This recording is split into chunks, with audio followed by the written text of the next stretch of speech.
네, 이슈 팝하고 시간입니다. 자, 오늘 뭐 시장에서 우리가 주목하고 집중해야 될 이슈 선정해서 그 이슈와 관련된 투자 포인트 점검해 보는 시간 갖도록 하겠습니다. 자, 오늘의 이슈는 20년 만에 천스탁시대 개화, 중소형주 왜 갈까 더 갈까. 예. 제가 증권회사 종사할 때 그때 뭡니까 코스닥이 뭐 옛날에 그 정보통신막 쪽에서 엄청나게 주가 올라가고 그럴 때 뭐 아시는 분은 아실 거예요. 뭐 새로운 기술이라든지 뭐 장미디어 뭐 이런 종목들 올라갈 때 그때 한번 올라가고 난 다음에 20년 만에 이제 코스닥이 1000포인트를 넘었는데 과연 이 부분들이 뭐 어떤 새로운 어떤 도약의 발판이냐 아니면은 이제 올 만큼 왔느냐라는 관점 이 시점에서 한번 점검해 볼 필요가 있겠죠. 그래서 오늘 이 부분을 가지고서 자세하게 살펴보도록 하겠습니다. 자, 먼저 전화 연결되어 있습니다. 한국투자증권의 박소연 투자전략부장이십니다. 네, 안녕하십니까? 최근에 그 이제 뭐 코스닥 시장이 이제 1000포인트를 돌파를 하면서 전반적으로 흐름들이 좀 강하게 나타나고 있는데 어떻습니까? 이런 그 현재 시점에서의 어떤 코스닥에 대한 판단, 현재 시점에서의 어떤 밸류에이션 이런 부분들은 어떻게 판단하고 계십니까? 네, 그 작년 지금 10월부터 올해 한 3월까지가 백신이 나오면서 경제적인 기대감이 높아졌고 이 가치주가 강세를 보이는 구간이었던 것 같습니다. 인플레 압력도 좀 높아졌고 반면 긴축 우려도 함께 커졌었고요. 그런데 이제 4월부터는 뭐 느끼시겠지만 금리가 많이 떨어지고 있고요. 이것은 백신이 나왔지만 국가 간 차별화가 상당히 심하고 산발적 재확산도 지금 남아있는 상태라서 이 여전히 생각보다 남아있는 문제들이 크고 예전으로 돌아가기에는 아직 시간이 많이 걸리겠구나라는 이 현실 인식에서 오는 이 문제점들을 자각하는 그런 구간이라고 보고 있습니다. 따라서 이 앞으로는 당분간 금리가 크게 올라가지 못하고 오히려 이 남아있는 문제들을 해결하는 가운데에서 이 선별적으로 이 테마형 투자가 좀 확산이 되는 그런 형태의 시장을 전망을 하고 있습니다. 네, 여전히 이제 시장 주변의 상황들이 뭐 금리 하락이라든지 아니면은 뭐 코로나 재확산 조짐 뭐 이런 부분들이 확충이 되면서 전체적으로 이제 종목별 장세의 어떤 예상 뭐 이런 부분들이 현재 코스닥 시장의 흐름을 만들어내고 있다. 그렇다면 이제 코스닥 시장이 이제 1000포인트를 돌파를 했습니다. 그러면 이 1000포인트 돌파했던 상대적인 강세 원인 어디서 찾으시면 되겠습니까? 네, 상대적 강세의 원인은 아무래도 이게 참 안타까운 얘기지만 그 우리나라가 선진국에 비해서 백신 접종이 좀 늦어지고 있기 때문에 그런 것 같습니다. 이거는 사실 모든 아시아 국가가 공통적인 현상인데요. 방역을 잘 했기 때문에 오히려 이제 이 백신 확보가 좀 늦어지는 아이러니가 있었던 것 같습니다. 그 미국 같은 경우에는 지금 현재 접종률이 한 30% 정도 1회 이상 접종한 경우가 유럽 국가는 한 10%를 좀 넘어가고 있거든요. 근데 한국과 지금 일본 같은 경우는 지금 여전히 낮은 한 자릿수에 지금 머물고 있기 때문에 결국 경제 재개에 그 희망적으로 베팅하기에는 현실이 아직까지는 좀 따라와 주지 못하는 거죠. 그러다 보니까 오히려 탄력 있게 올라갈 수 있고 지금 EPS가 상승할 수 있는 업종이 수출 대형주나 경제 관련된 주식들이 아니라 오히려 테마형 주식이기 때문에 이것이 중소형주 강세의 원인이 되고 있다라고 판단을 하고 있습니다. 네, 참 아이러니컬한 얘기죠. 방역 관리를 잘했기 때문에 백신 접종 속도가 느려졌다. 그래서 이제 이에 따라서 경제 그 회복 속도가 상대적으로 느리기 때문에 중소형주 쪽으로 좀 집중하는 현상이 벌어지고 있는 것이 아니냐 이렇게 진단하시는 것 같고요. 그렇다면 이런 중소형주의 선전 부분들 이게 전 세계적인 어떤 트렌드로 이제 우리가 봐도 되는 겁니까? 어떻게 좀 봐야 되겠습니까? 네, 저희는 글로벌 트렌드로 보고 있고요. 미국 같은 경우에는 최근 백신 접종이 굉장히 빠르게 이루어지고 있음에도 불구하고 백신을 맞는다고 모두 다 좋아질 수 있는 건 아니거든요. 예를 들면 지금 고용 지표가 얼마 전에 나왔었는데 헤드라인 지표는 상당히 좋았는데 세부적으로 보게 되면 장기적 예를 들면 27주 이상 실업인 사람들이 전체 실업 인구의 한 40%를 넘어가는 상황들 그런 걸 보면 이제부터는 고용 회복이 생각보다 좀 느리게 전개될 가능성도 있는 거거든요. 그러다 보니까 미국에서도 오히려 내수주나 내지는 테마형 중소형주들이 강세를 보이는 현상이 최근에 있었고 유럽 역시 마찬가지입니다. 백신 맞고 있지만 지금 산발적 재확산이 굉장히 좀 심각하고 그러다 보니 지금 스몰캡 상대 강도는 지금 역대 최고치를 기록을 하고 있고요. 신흥국 역시 내수 위주로만 지금 시장이 좋아지는 그런 형국을 보이고 있다 보니 스몰캡 상대 강도는 지금 3년 내 최고치를 기록을 하고 있는 상태입니다. 본격적인 경제 회복에 여전히 걸림돌이 있기 때문에 시장의 시선은 스몰캡 쪽으로 상대적으로 눈을 돌리고 있는 상황이다. 그렇다면 어떻습니까? 최근에 나타나고 있는 이런 중소형주의 강세 상황들, 뭐 이런 부분들이 지속될 가능성이 있는지, 그리고 그 지속 가능성에 따른 어떤 변수 요인들, 뭐 어떻게 꼽으면 되겠습니까? 네, 뭐 중소형주는 최소한 4개월에서 한 6개월 정도는 강세가지 않을까라는 생각을 갖고 있습니다. 일단 가장 중요한 것은 금리일 것 같은데요. 중소형은 통상 지금 당장은 이익이 안 나오는 기업들이 상당히 많기 때문에 할인율에 상당히 민감하게 반응을 합니다. 근데 이제 할인율은 보통 채권 금리에 대한 함수이거든요. 결국 금리가 낮아지게 되면 이 할인율이 떨어지다 보니까 오히려 이제 주가에는 좋은 영향을 주게 되는데 최근 보면 경제 재개가 생각보다 쉽지 않을 것이다라는 전망이 나오면서 금리가 떨어지고 있고요. 이것은 뭐 당분간 좀 이어질 수 있기 때문에 한 몇 개월 정도는 중소형주 유리한 구간 나올 수 있을 것이다라고 보고 있습니다.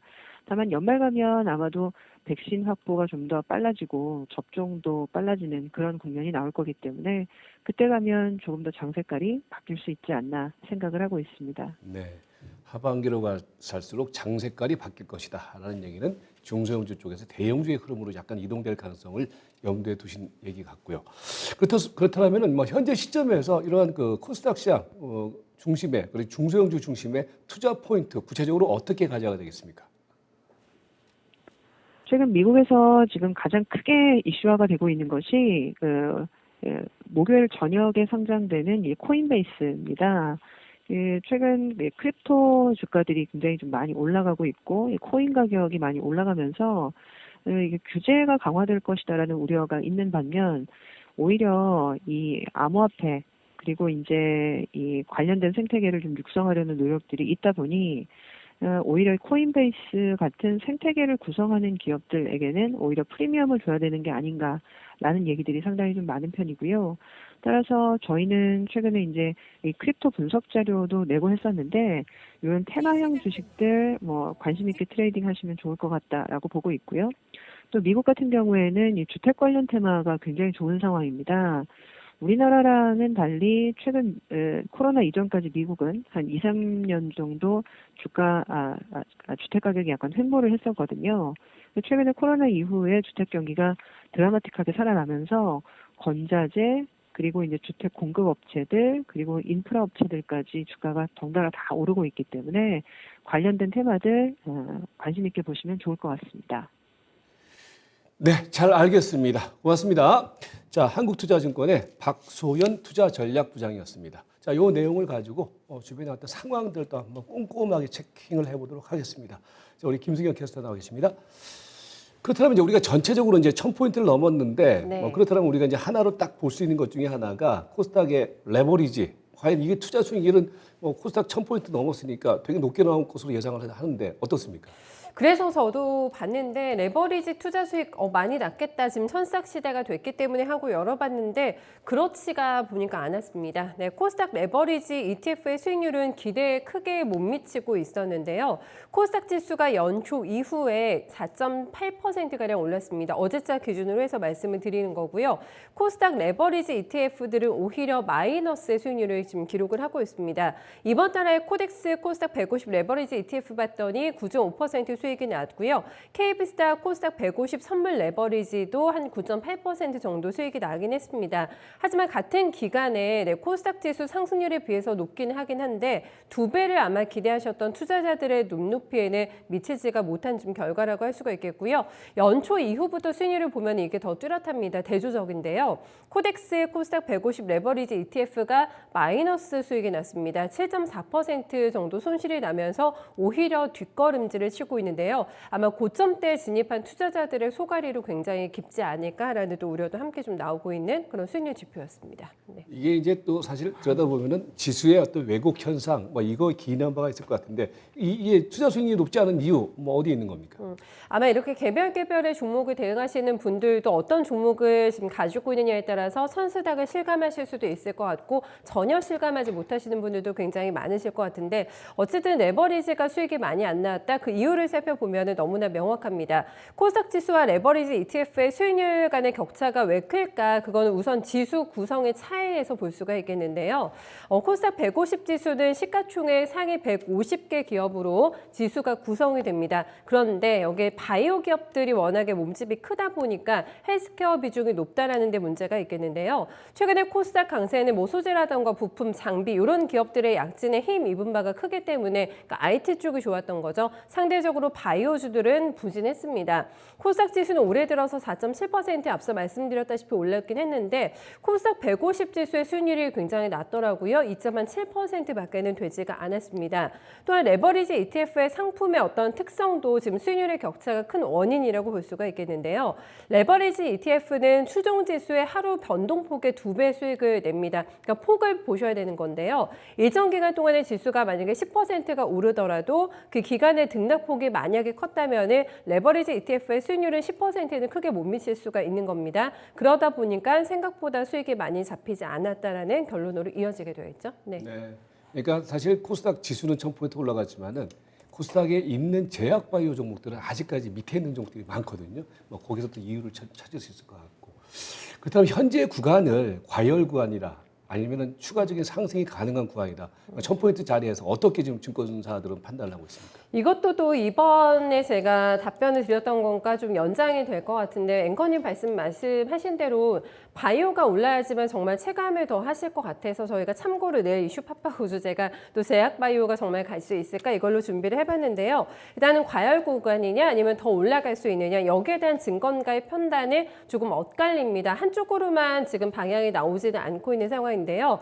분명히 일각에서는 과열 우려도 있긴 한데 만약에 더 레벨업이 가능하다라고 보는 시각 쪽에서는 영업이익을 들고 있습니다. 거래소가 아니라 코스닥 기업들의 이익 체력이 높아지고 있기 때문에 더 갈 수 있다. 이런 관점에서 얘기를 하고 있는데요. 경기 회복과 기저 효과에 기반을 해서 이익 증가가 예상이 되고 있습니다. 몇몇 대기업들 보면은 실적에 대한 지금 컨센서스가 양호하게 나오고 있다는 거 확인이 되실 것 같은데요. 그럼에도 불구하고 지금 코스닥의 12개월 선행 PER 같은 경우에는 20배를 밑돌고 있습니다. 지금 한 18배 정도 오늘 보니까 수준에서 나오고 있는데요. 때문에 지금 뭐 체감하는 거는 너무 높이 올라가는 거 아니냐 할 수 있는데 이익 대비해서 주가 레벨을 보면은 그렇게 밸류 부담 크지 않다라는 결론을 내고 있는 증권사들이 있습니다. 또 하나 공매도가 이제 재개가 되면서 상대적으로 미리 중소형주 쪽으로 편입을 많이 해놔서 오늘 주가가 강하다 이런 좀 분석도 함께 나오고 있는데요. 실제로 데이터를 봐도 요거는 명확합니다.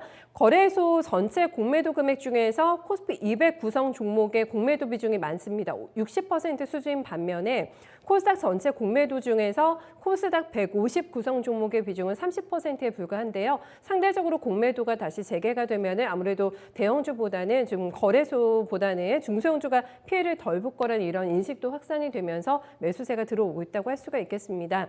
다만 아직 뭐 실적에 뒷받침되지 않는 제약바이오의 비중이 많은데 이런 종목들은 이제 몸집이 크기 때문에 지금 과열도 분명히 맞긴 하다. 이쪽으로 매수세가 이전이 되지 않으면 추가적인 상승에는 어려움이 있을 거라는 시각도 함께 나타나고 있습니다. 네, 잘 알겠습니다. 자, 요 내용을 가지고 조금 더 구체적인 투자 전략 잡아보도록 하겠습니다. 신한금융투자의 황유현 팀장 연결되어 있습니다. 여보세요? 네, 안녕하십니까. 황현입니다. 먼저 말입니다. 1000포인트 이게 좀 어떤 네. 종착역 자리냐 아니면 새로운 또 출발 자리냐 뭐 이 부분에 대한 판단은 어떻게 하고 계세요? 네. 뭐 사실 증권사 직원들이 뭐 계속 더 간다 하면 고점 아니냐라고 느끼시는 분들 많이 있을 것 같긴 한데 사실 우리가 2018년 상반기에 그때 930포인트 정도 언저리 돌파했을 때 그때 느낌이랑 지금은 1000포인트를 돌파했을 때 느낌이랑 사실 지수 때는 지금이 훨씬 더 높지만 그 심리적으로 뭔가 주식이 너무 폭등한다, 급등한다라는 느낌은 사실 그때보다 지금 더 약하거든요. 일단 심리적으로 일단은 그거를 좀 말씀드리고 싶고요.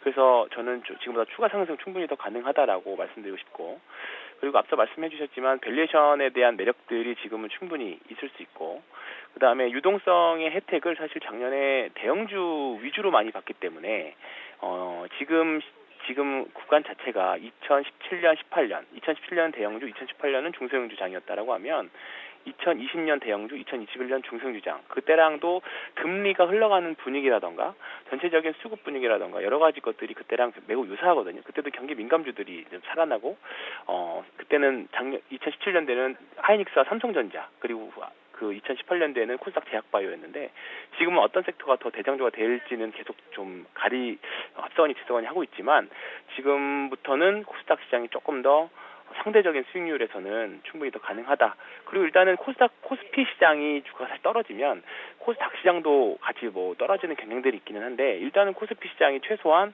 올해 순이익 기준으로 140조, 2018년 최고 실적 이상 언저리 수준까지 일단 내기 때문에 코스피가 급락하기도 좀 사실 어려운 구간, 그 구간에서 중소형주 단에서 좀 추가 슈팅은 더 지금부터는 가능하다라고 생각하고 있습니다. 그러니까 이제 큰 포인트는 증권사 직원들이 좋다고 해서 그점은 아니고 그 네. 큰 포인트는 지난 2000년도에 뭐 이제 코스닥 시장이 날아다닐 때 그때 이제 IT 혁명 벌어지고 그랬을 때는 그때 느낌하고 지금 느낌하고 다른 게 그때는 되게 과열이었었는데 지금은 1000포인트가 돌파되면서 사실 과열이라는 어떤 느낌은 사실 없거든요. 그 부분을 좀 지적해 주신 것 같고. 그리고 중요한 것은 이제 이 흐름이 말입니다. 이제 이 1000포인트를 만드는 첫 번째 자리에서는 뭐 IT 소부장 종목들이 움직였다라면은 최근에 1000포인트를 뚫어내는 과정 속에서 사실 이제 제약바이오가 가세를 해준 상황이거든요. 이런 측면 속에서 그러면 이 코스닥 내에서의 어떤 종목의 흐름이라든지 이런 부분들 현재 시점에서는 어느 쪽을 좀 우리가 유망하게 봐야 되는 거라고 생각을 하십니까? 말씀 이제 잘 해주셨는데요. 제약바이오 저도 굉장히 좀 긍정적으로 보고 있는데, 왜냐면 우리가 작년에 이제 저금리 환경에서 이제 코로나를 극복하면서 주가가 뭐 1차 상승이 나왔었고, 그 이후에 이제 경기가 백신과 치료제의 등장으로 인해서 경기가 좋아진다. 그러면서 이제 금리가 올라가면서 성장주들이 부러지면서 이제 사실 미국도 그렇고 한국도 그렇고 바이오직들이 조금 사실 1분기에 고전을 많이 했던 부분들이거든요. 근데 오히려 지금 백신 확산 속도라던가 경계감 이런 것들 때문에, 그리고 이제 미국에서 연준에서도 테이퍼링은 당분간은 없을 거다라는 얘기가 나오면서 이제 금리가 좀 진정이 됐죠. 그렇다 보니까 시장의 수급이 매기가 약간 다시 또 성장주 쪽으로 이제 좀 돌아가는 분위기가 됩니다. 근데 그 매기가 기존의 작년 주도주가 아닌 코스닥에서는 좀 제약바이오들을 이제 선택을 하는 부분들이 3월 말부터 중순부터 나오는 부분들이었고요. 결국은 코스닥 시장에서 크게는 반도체하고 코스닥의 제약바이오가 좀 큰 두 섹터가 양분을 하고 있는데, 결국은 코스닥이 조금 오버슈팅 또는 과열 구간까지 나오려면 결국 제약바이오가 가져야 되거든요. 근데 일단은 지금 작년에는 코스닥 이제 코로나 관련 주식들이 좀 빛을 봤다면, 올해는 전통적으로 이제 진짜 제약바이오의 이제 정통한 기업들, 뭐 최근에 뭐 셀리드도 마찬가지고 이제 면역 항암제라던가 우리가 흔히 제약바이오 하면 생각나는 종목들 위주로 좀 반등이 좀 나올 수 있을 거라고 보기 때문에 지금보다도 추가적인 상승은 가능하다라고 생각하고 있습니다. 그렇다면 이제 좀 저변을 조금 더 우리가 체킹을 해볼 필요가 있어 보이는데, 그럼 이제 사실 뭐 최근에 이제 앞에서도 우리가 지금 뭐 박소연 부장하고도 얘기를 해봤지만은 이제 전체적으로 뭐 금리 상황이 아직까지 뭐 좀 낮은 상황이고, 그 다음에 이제 코로나 재확산의 우려가 있기 때문에 경제 그 회복 속도라는 부분들도 변수 요인이 많다. 그러니까 이제 자연스럽게 이제 시장의 관심이 스몰캡 쪽으로 집중하는 게 아니냐, 뭐 이렇게 얘기를 하고 있는데, 어떻습니까? 우리 황희연 팀장의 의견도 그런 측면 속에서 스몰캡의 흐름은 조금 더 이어질 것이다. 뭐 그런 관점에 동의를 하십니까? 어떻습니까? 네, 지금은 당연히 오히려 이제 확산 이런 것들 때문에 주가에는 조금 긍정적이지 않나라는 생각이 좀 듭니다. 일단은 이제 우리가 실제 생활하고 주가는 좀 다 떼어서 봐야 되긴 하는데, 오히려 이제 지금 백신 이런 것들 때문에 성장주에 대한 좀 이제 좀 반등이 좀 나올 수 있는 거라고 보고 있고요. 오히려 이제 좀 경기가 엄청 좋아진 치료제나 백신으로 인해서 경기가 엄청 좋아지는 걸로 생각을 하고 컨택트 주식들이 먼저 선제적으로 올랐는데, 조금 지나서 정신을 차려보니까 여전히 조금은 경기가 진짜 좋아지기에는 시간이 좀 멀었구나. 여전히 확산세도 좀 있고 좀 우려감이 좀 있구나. 그렇다 보니까 미국 시장도 그렇고 한국 시장도 그렇고 지금 주가를 위든 아래든지 간에 대형주 이제 주력 종목 주도주가 될 만한 종목들이 방향성을 못 잡는 구간이다 보니까 그 약간 공백기를 통해서 중소형주로 수급이 일단은 몰리는 부분, 그 부분도 굉장히 조금 큰 영향을 좀 하고 있는 거라고 생각합니다. 자, 마지막으로요. 뭐 최근에 사실 이제 코스닥 쪽에서는 뭐 그야말로 이제 날아다녔던 종목을 꼽자면은 아까 잠깐 말씀하셨지만은 반도체 장비 쪽에서 뭐 웰덱스라든지 제주 반도체라든지 이런 종목들이 좀 한동안 좀 날아다니지 않았습니까? 부담이 되고. 그런데 이제 반면에 코스닥 1000포인트대에서 어울리지 않은 업종, 뭐 아까 잠깐 말씀하셨듯이 제약 바이오 뭐 이런 것들이 좀 이렇게 부각이 되는데 현재 시점에서 그렇다면 좀 탑픽으로 꼽는 업종과 그다음에 좀 우리가 좀 공략도 가능한 종목들, 좀 지켜봐야 될 종목들 뭐 어떤 게 있겠습니까? 일단은 작년에 일단 첫 번째 기준은 작년에 대시세가 나지 않았던 큰 시세가 나가지 않았던 종목 위주로 저는 고르실 거를 좀 먼저 추천을 드리고요. 그리고 제약바이오 섹터들도 이제 지금 해볼 만한 구간인데 개인적으로는 티움바이오라던가 뭐 ABL 바이오라던가 전통적으로 뭐 면역 항암제들을 했던 기업들 그런 기업들은 계속적으로 관심 가지고 보시면 좋을 것 같고요. 그다음에 계속적으로 메타버스 관련해서 지금은 조금 지지부진하지만 게임 회사들, 그다음에 뭐 화장품이라던가 조금 작년 대비 기저효과, 작년에 많이 안 올라서 올해 기저효과를 많이 기대할 수 있는 업종들. 그러니까 정리해 보면 제약바이오 중에서 정통 바이오들, 그다음에 게임주들, 그다음에 화장품 주식들 기저효과 기대될 수 있는 이런 쪽에서 고민해 보시면 좋을 것 같습니다. 잘 알겠습니다. 고맙습니다. 네, 고맙습니다. 네, 이상 신한금융투자의 황유현 팀장이었습니다. 그러니까 최근에 이제 1000포인트가 코스닥이 올라가면서 뭐 1000포인트 그러니까 사실 상징적으로 이제 1000이라는 숫자에 이제 우리가 뭐 주목을 할 필요가 있는데 근데 사실 이전에 아까도 제가 잠깐 말씀드렸지만은 코스닥이 가장 그 높았던 지점 중에 하나가 2000년 3월 달이죠. 그때 최고점 지수가 2900포인트까지 간 적이 있습니다. 이제 그때는 IT 혁명이 일어나면서 뭡니까 새롭게 막 부각되는 어떤 그런 그 기업들 뭐 중소기업들이 말입니다 시가총액이 막 수십조가 되고 막 그랬던 그 상황이었었거든요. 그때는 이제 과열권의 흐름이 나왔는데 지금은 이제 다시 20년 만에 1000포인트가 돌파를 하는데 아까 황희원 팀장이 얘기했던 것처럼 사실 과열이라는 의미는 없죠, 그죠? 이제 그게 뭐냐면 아직까지는 좀 여력이 있지 않느냐. 그리고 우리 이제 전문가분께서 말씀하셨던 것처럼 현재 국면은 이제 여러 가지 변수 요인이 있고 본격적인 경기 상승면이 아니기 때문에 이럴 때는 스몰캡 흐름들이 조금 더 탄력적 모습을 보일 가능성이 높다. 오늘 물론 조정이 나타나고 있지만은 이 관점으로 접근하면은 뭐 당분간의 흐름 속에서는 뭐 좋은 투자 수익도 우리가 기대해 볼 수 있지 않느냐. 뭐 그렇게 정리를 하시면 될 것 같습니다. 자, 이상 이슈 파파고였습니다.